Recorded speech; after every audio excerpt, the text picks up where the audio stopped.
Good morning, saints, snitches, and the rest of y'all still lying in the group chat. Welcome to Morning Tea and Allegations, where the devil gets no mic and the truth gets the final say. Just to get some. Hey, hey. She don't run on rumors, she run on receipts. Sanctified shade with the screenshots to preach. This ain't just gospel, it's gospel flow. She prays, she claps back and lets the spirit go.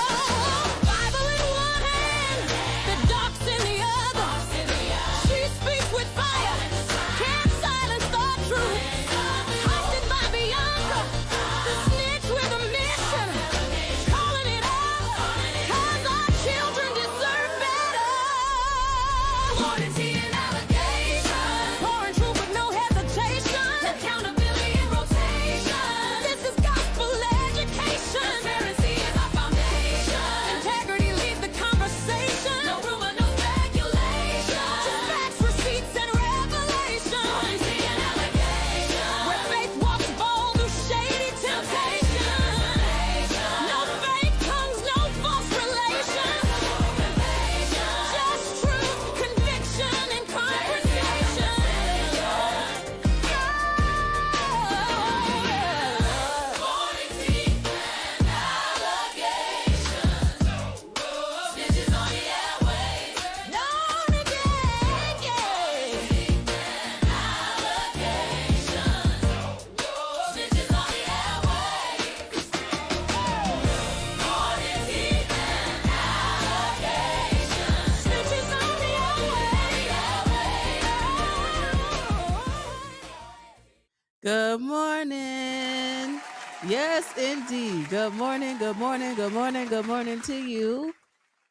And welcome to Morning Tea and Allegations. My name is Bianca Goolsby, otherwise known as Petty B, and I'm so excited that you are here. Welcome to the Bear Cave.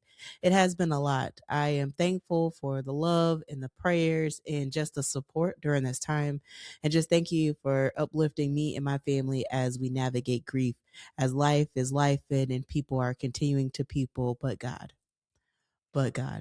I also just want to give a special shout out to my folks in the Patreon community. My Patreon community is top tier, and I just want to just give them a special shout out. Shout out to them. Yes, indeed. Yes, indeed. God is good. So you can join in the Patreon community as well. I just want to thank you for the equalizers and the digital guardians that are in the space.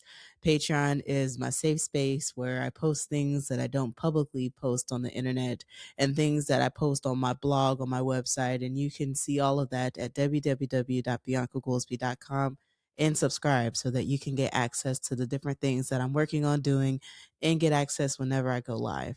Okay. I also just want to just say thank you for the love and support as it relates to my album. If you did not know, Grace and Receipts was released last month, and I'm just very grateful for the love and support that my album is receiving. And for those of you that haven't tuned in to the album, go to my website at www.biancagoolsby.com. On the top banner, I have a link to where you can go directly to the album wherever you stream your music. And I just want to play a commercial, a snippet of one of my favorite songs, I Surrender, to encourage you to go listen to the album, because there are so many things that I say in the messaging of that I want folks to hear and understand. Because again, as life is life and people are peopling, but God. And I just am thankful to God that I am carrying grace, but also my receipts. So let's go ahead and roll the clip.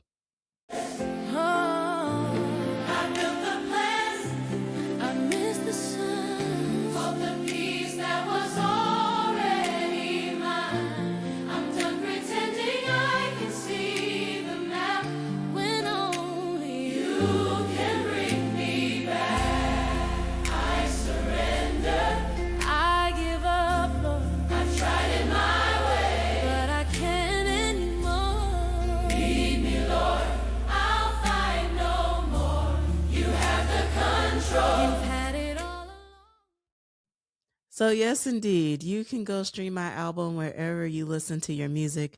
And I'm grateful for the support, for you listening to the album and giving me so much love. Now, before we get started, we have a lot of things to talk about. And of course, I need to play my disclaimers. So I need you to please govern yourselves accordingly. Again, I'm here to provide you the news and the things that I'm passionate about. And hopefully, you are passionate about that too. And just thank you again. 4 seasons of love, episodes, and just a whole bunch of foolishness along the way. But these disclaimers are really, really important because as I am a certified snitch, a certified one, please don't play with my name and please don't play with me because God is still working on me. Thank you, church members, as we have additional announcements and disclaimers that require your full attention. I am a certified snitch and whistleblower that reports on what is happening in our community. Like I always say, people lie, receipts don't. With that stated, the content used in this programming is protected under fair use. In addition, the views and opinions on this programming belong to me. I hold myself accountable and prioritize accuracy and truthfulness in my communications. So unless you have receipts, don't start with me. God is still working on me. I love the block button to protect my peace, and I desire to snitch on everybody, including me. Thank you for your attention and govern yourselves accordingly. Amen. But God said post and let the record stand. Amen. So please govern yourselves accordingly to those announcements. Okay. Listen here. Oh my God. Who child? So the title of today's episode is W.T.F. What the font? Okay, yeah. Who child? The political theater. The political theater that is happening here. So I just want to go ahead and just give you the cliff notes of the things that are happening here, and hopefully you can understand that it is a lot, that we need to be intentional, that we need to pay attention. Our children deserve better. We deserve better. And we need to hold our elected officials accountable because this is a debate that is happening and it is harming our folks who have accessibility challenges. And we're rolling back things to help people for what? Secretary of State Marco Rubio just ordered diplomats to return to Times New Roman in all official State Department communications. His reasoning was the font change was a part of wasteful DEIA program.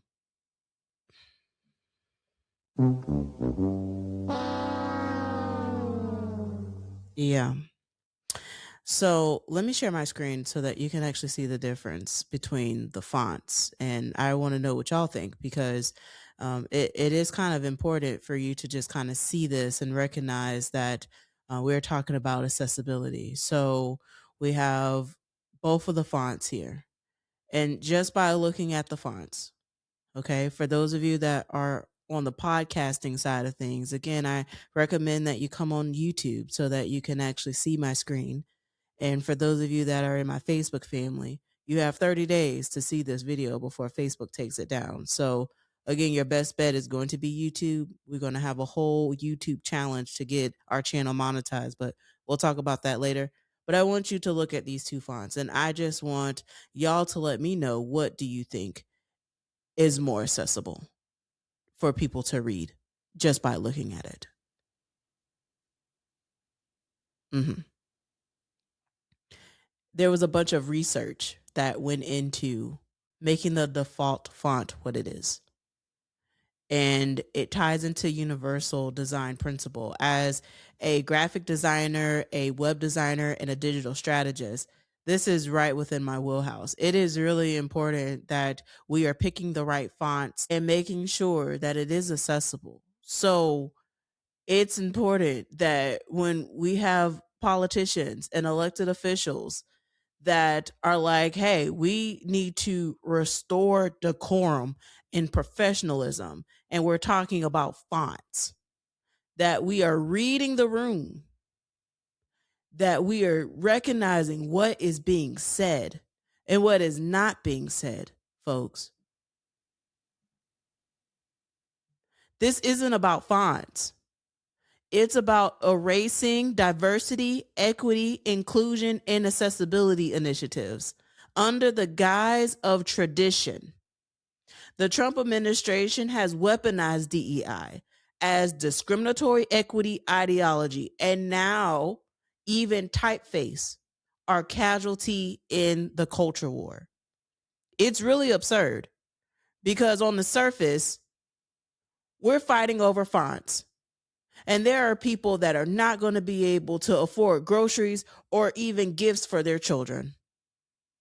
But it reveals a deeper agenda, systemically dismantling accessibility measures and diversity initiatives, even when they serve a legitimate purpose. So, while we're having war on fonts, WTF, I just want y'all to just ask and be intentional, because these are the people that were voted into office. These are the people that said, I'm going to represent you. And we have an opportunity to get them out of office. And we have an opportunity to hold them accountable. But that means that we need to be very intentional with our ballot. That means that we need to be very intentional with our voices. Because that's a lot. That is a lot. And you know what else is a lot? The Department of Education Civil Rights Office, they have now called it a black hole. Okay? The Office of Civil Rights at the Department of Education, if you don't know, is the place where families turn to when their children face discrimination, harassment, denied disability accommodations, and all of that has been gutted, folks. All of that has been gutted. We have real world impact that I want to talk about, but I also want to just show you the damage so that you could actually see it in black and white. Because again, like I always say, people lie, receipts don't. So you have 80%, 80, 80% of staff have been eliminated under Trump's administration cuts. This office went from over 550 employees to roughly 100, where we have over 24,000 complaints that are backlogged. Offices are shut down. And the average caseload per attorney, where it used to be 35, is now 80 plus. Let me tell you how this impacts us. There's a 12-year-old girl who is autistic in Atlanta, whose school refuses to let her exit before the fire alarms. The fire alarms trigger severe distress, and they are currently fighting to get accommodations so that she can exit before these fire alarms go off. Now, in an emergency, no one is going to know when the fire alarms go off. But if it's a planned situation, they can help reduce the harm. And that's what they're fighting for. There's a disabled student denied access to going on a field trip because the schools can't accommodate. Or you have a girl that's forced to attend class with her alleged sexual harasser because no one investigated. You have the attorneys at OCR tell CNN that it is a black hole, that there is no staffing, no rhyme or reason, and that they wouldn't even trust the agency to help their own kids. This is what the attorneys at OCR is saying to the news. I'm going to post a receipt so that y'all can read it yourself. Instead of protecting students from discrimination, OCR is prioritizing investigating and rooting out DEI policies, leaving thousands of vulnerable students in limbo. Not only do we need to keep our eyes on our government, because boy, oh boy, that's a lot, but we also need to keep our eyes out on your local school board members. I was watching the Hillsborough County School Board meeting, and I was just very intrigued with the dynamics between the school board members. And I call people by name on this show. So, Lynn Gray, I have a question, ma'am. What is the energy that you have with Patty Rendon? Because this isn't the first time that I peeped this. And the comment really took me off guard. And I really do appreciate school board member Jessica Vaughn addressing this. So let me go ahead and share my screen so that you could see what happened at the school board meeting, because I just find this all very interesting, very intriguing. And again, I'm like, we need to hold our elected officials accountable for what they do and what they say on the dais. And more importantly than thoughts, we need to have an action, a time, some type of timeline. My last question, and I've asked it already, and I'm sorry for just beating a dead horse, perhaps, but why are we not putting both of these together, your plan and the ask? So then a board member who seems to be quite stubborn tonight could say, well, I remember Tom Weeks, we had an employee who never had a plan, and we had all these high expenditures, and it was killing me to say yes, yes, yes, when there was no plan. So, Lieutenant Van Ness, help me out here. Why didn't we do it together versus separate?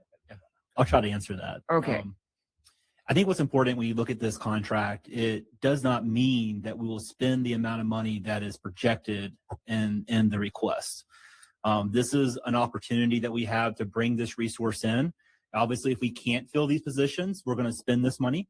But if Dr. Patton's successful and is able to recruit and then retain these professionals, then we won't obviously spend the amount of money that's being requested here tonight. But I think what's important is, no matter what, vacancies will always be a challenge. I think in no matter what type of job we have or what the profession is, vacancies is always a challenge. And critical need vacancies where we have to supply that professional inside a school site, this is a contract that allows us to bring in a resource if we can't find someone for whatever reason to employ them. I think this is a critical need, but I want to emphasize that it might not happen that we spend this much money if we're successful on the HR side to bring these folks in.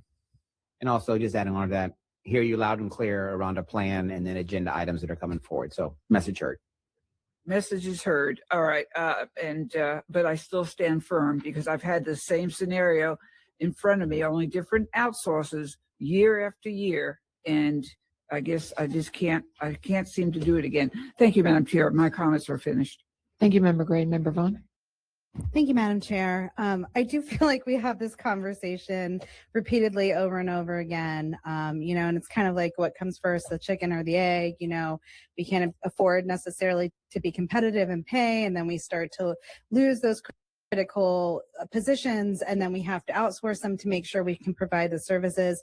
I think it's also really important as we advocate around pay, that we also talk about health insurance and benefits, and that we put that at the forefront of the conversation, because that is something when we're talking about not being able to pay as much as some of the competitors in the healthcare industry. That's what makes us stand out, right? Is the fact that we are offering medical benefits, and as those erode and become less attractive, then the only thing that we really get to talk about is whether or not we can raise pay. And I think we also have to market it and talk about how much time people get off, right? And what that looks like, and being able to have 2 weeks off for a holiday, or being able to have time off in the summer, and the flexibility. I think all of that's got to be a part of the marketing position, is not just constantly focusing on the pay. But I think that we have heard from this board repeatedly over and over again, from a majority, I won't say from the entire board, that it is a priority to do what it takes to make sure that we're filling these positions in-house, and that outsourcing isn't the only answer, because again, it becomes kind of, this cycle of, once we outsource, where's that money going? And then we're not paying, and we're not focusing on the compensation and the salary. So I'm glad that you hear that. I actually appreciate you bringing up the ACA piece again, Member Rendon. I think that's a crucial piece. And while you say it might change it a little bit, I think it will have a huge impact. And I think it's egregious that our state is out of compliance and not doing what it takes. When we talk about our most marginalized, fragile kids, our kids on Medicaid, and revamping that schedule to make sure that we're able to give them the services is so imperative to the conversation that we're having. And so I don't see any conversation around this as someone being stubborn, and I don't appreciate that comment at board members. It doesn't have to be personal up here. I appreciate what everybody contributes. And so I just want to say, I do think we should focus on the ACA. I do think that is important. I think we need to keep pushing that and figuring out when we're going to be in compliance as a state, and talk about what we need to do to recruit people, just not based on salary. It is important. And we need to continually advocate for funding public education, traditional funding public education, but we have to talk about all those crucial pieces. Thank you. Thank you, Member Vaughn. Ooh, child. So, to school board member Lynn Gray, now you know my inbox is always open for you. Okay, you slid some things in my inbox, and we've had our conversations back and forth, and my inbox is still open, ma'am. What's your problem with Patty Render? Because, like I said, this ain't the first time that I peeped the energy between the two of y'all, and I don't understand it. And I want to just give a shout out to school board member Patty Rendon, because let me tell you something. School board member Patty Rendon is one of the school board members that really be asking some really good questions. Like, I am an absolute fan. I appreciate her efforts and the way that she asks questions. And while we have different beliefs politically on certain things that she votes on, the questions that she asks and the information that she is seeking for the district to provide is top tier. And I just appreciate that. So I just want to give a round of applause to Patty Rendon for that. And also for Jessica Vaughn for checking that energy. Because again, I don't understand why Lynn Gray does what she does, because this is not the only school board member that she's gone back and forth with on the dais and the conduct, right? Like, people need to be aware of this and to see this and to notate this, because it is not right. It's not appropriate.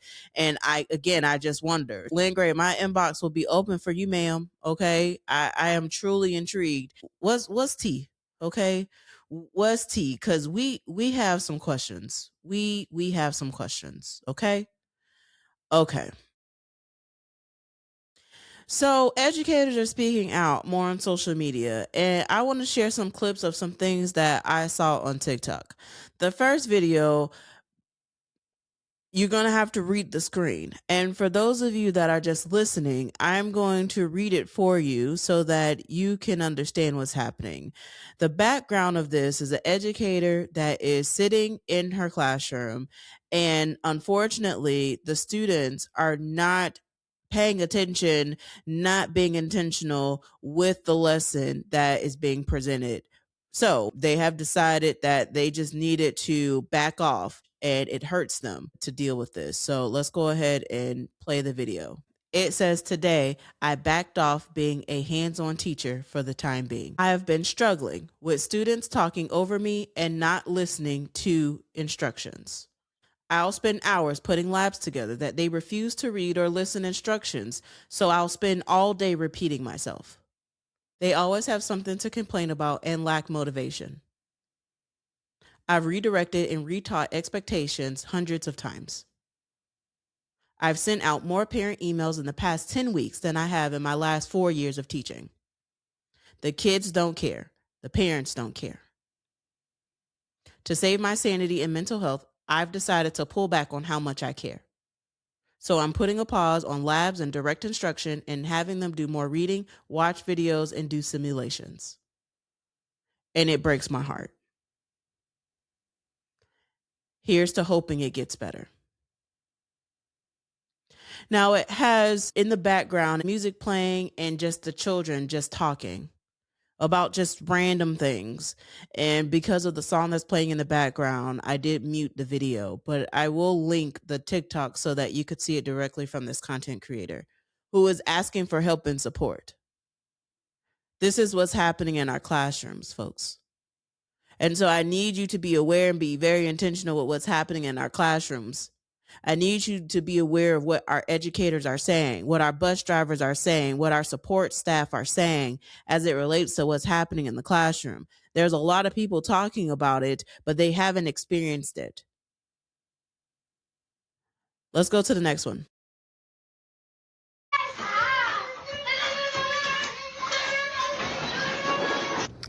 So that video has been sent to admin by some of my teacher colleagues. And I just want to make a public service announcement. It's not coming down.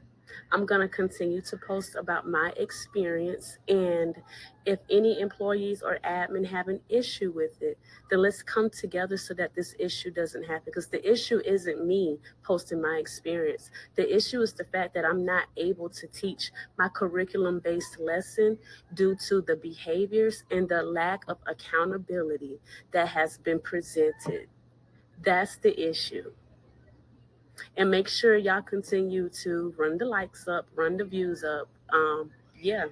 And to the admin member that has been micromanaging me and creating a hostile work environment because your feelings are hurt about me talking about my experience. The only thing that I can say to that, because I have been experiencing microaggression now, yes, I have. And I'm going to continue to talk about my experience. If you want your employees to have a better experience at the school, then be a better leader. Don't take what I'm saying and then you're insulted by my experience. How about we come together to make sure, like a simple, how can I better support you? That's what makes good leaders. And that's what keeps good teachers. The turnover rate has been insane. There are so many educators leaving the building because of this. This is not high school. Y'all not gonna bully me and tell me what I can and can't post, especially when it comes to my experience in these classrooms. Thank you.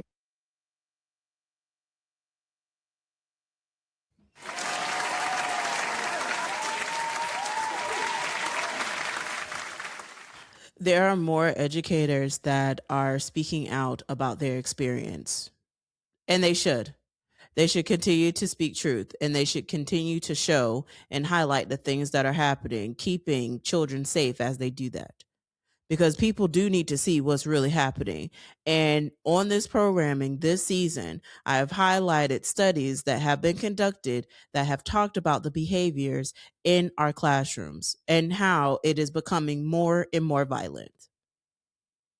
So to our parents and caregivers, I need you to be very intentional with what your children are doing at school. And just because they might not act that way at home does not shield them from accountability for how they're acting at school.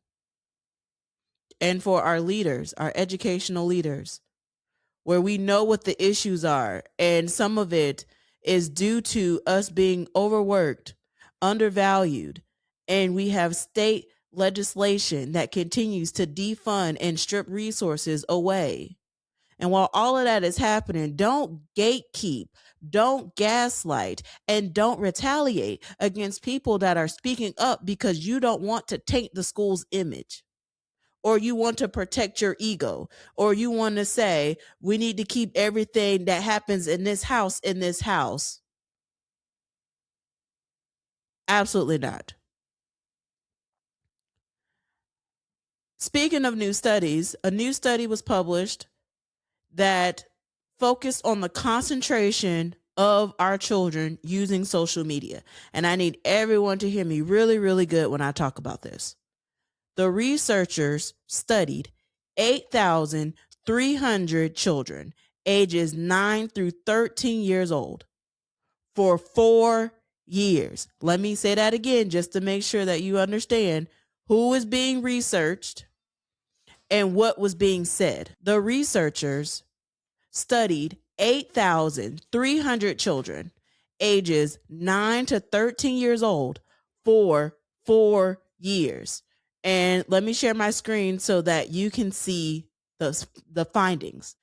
Average social media use, 30 minutes a day at age 9 to 2.5 hours a day at age 13. That was the average. Now, I know that there are some children where these numbers are actually much higher. We are talking 30 minutes a day at age 9 to 2.5 hours at age 13. So just imagine the numbers being way higher, because in some cases it is, as studies show that students and children spend roughly around 6 to 7 hours on their device. Okay, follow me. Even average social media use, the time that I just highlighted, changes the children's ability to concentrate, and that the effect grows over time, that it gets worse, not better. There were no links between attention problems to TV or video games. It is intentionally linked to social media. Social media leads to attention problems, not the other way around. Social media's constant notifications and distractions are rewriting children's brains and may partially explain, according to the experts, the explosion in ADHD diagnosis amongst children. Now, there's some other studies that you need to be aware of. You had Pew Research say that 44% of parents say that social media has the biggest negative impact on teens' mental health. And for every hour teens spend on social media, their depression risk increased by 13%. Teens spending 3+ hours daily on social media have double the risk of anxiety and depression symptoms. And now studies are highlighting that 2/3 of US teens are using AI chatbots, in which some of them are turning to AI for emotional support. So let's just highlight all of this. You have schools that are overwhelmed, federal oversight that is absent, and families that are left to fend for themselves. A mother just went public on what happened to her child. Her 13-year-old daughter copied a TikTok challenge. The challenge is called Chroming Challenge. This is where students are inhaling toxic fumes from household products. Now, the company, TikTok, says that they found no evidence of it ever being a trend on the platform.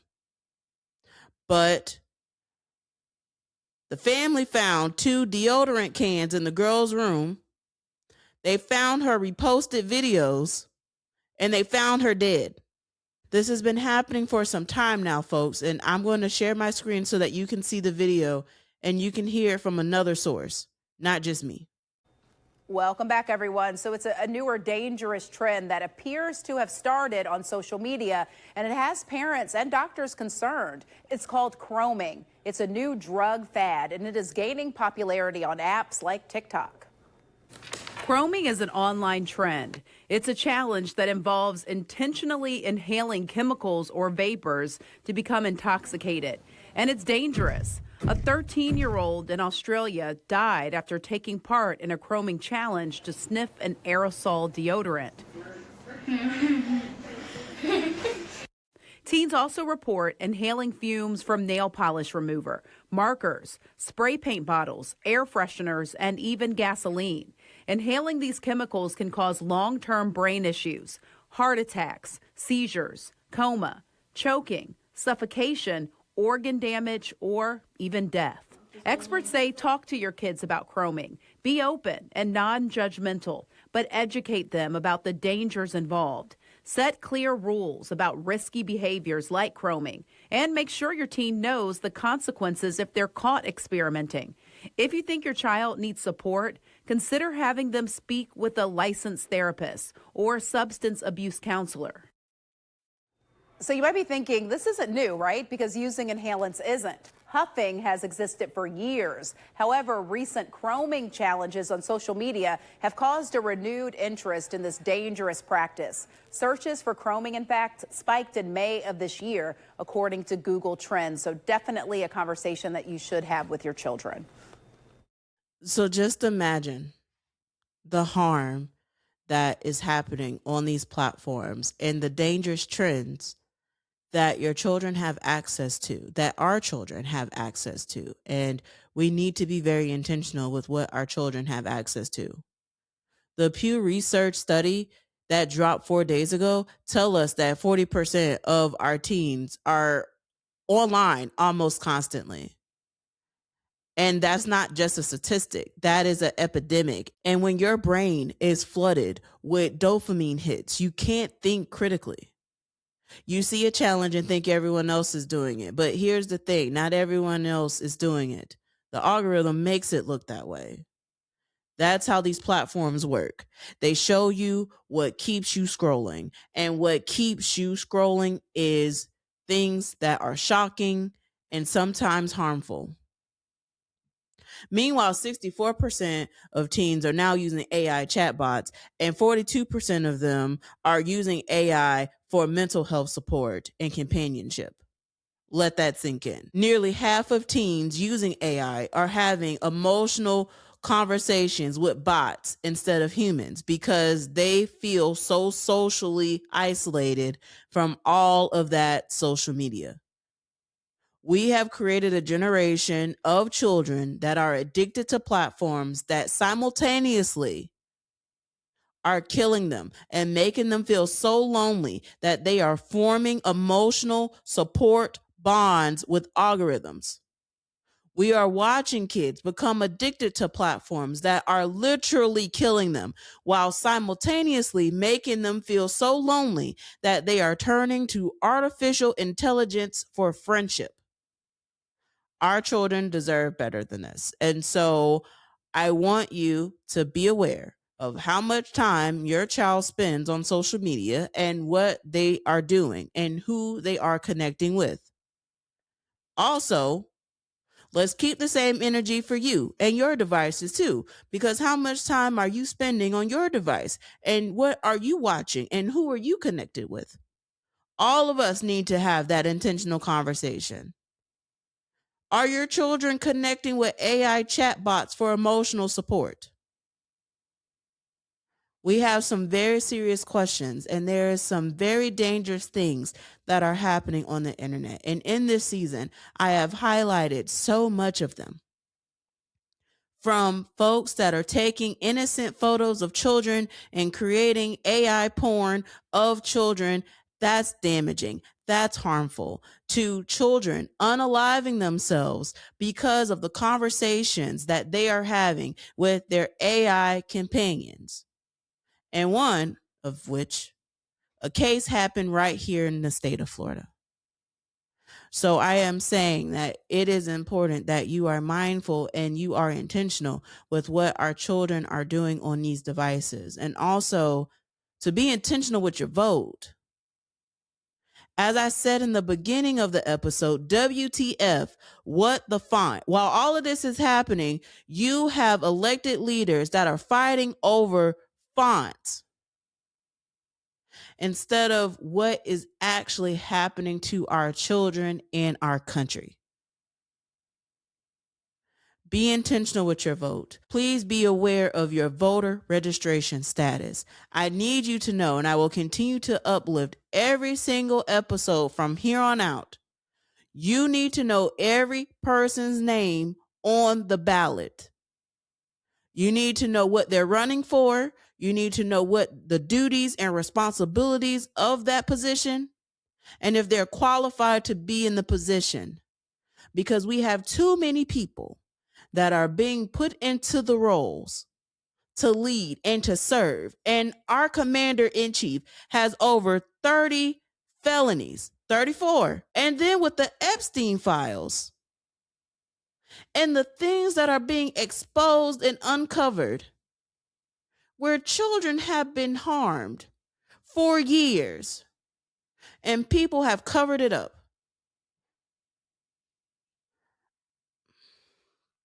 Y'all, please be intentional. Please be mindful. And please protect our children. Our children deserve better. And from the schoolhouse to the White House, we need all eyes, ears, and hands on deck, because it's going to take so much to fix the system, because it's a systemic issue. And we've highlighted that. And unfortunately, when you follow the money, you recognize that there's a profit in the problem. So my action item for you after you've watched this episode is to have a conversation with your child, your children, your nieces and nephews and cousins that are on the internet, and asking them, what do they follow? Who do they follow? How long do they spend time on their devices? Are they intentional with their mental health? How is their school environment? Do they have all of their teachers? It's really, really important that we are aware of what's happening out here, because ultimately our children deserve better. So thank you for tuning in to this episode. I greatly appreciate you following me on this journey as I continue to advocate for children, as I continue to advocate for our education system, and continuing to amplify the voices of our educators that are saying enough is enough. We are tired, we are burnt out, and we need support. Meanwhile, we have elected leaders that are doing everything but trying to address the problem. And in fact, we still trying to figure out who's going to be held accountable for all of this money that just seems to be misappropriated. We have some questions about following this money, and I hope you do too, because it impacts you and your children. It impacts us as a community. So with that, y'all have an amazing week. Y'all have an amazing day. I'm sending you love, light, and peace. And for those of you that are in my Patreon, I'll see y'all a little bit later, because we do have some more things to discuss and address, and that's just going to be for y'all. So until next time, peace.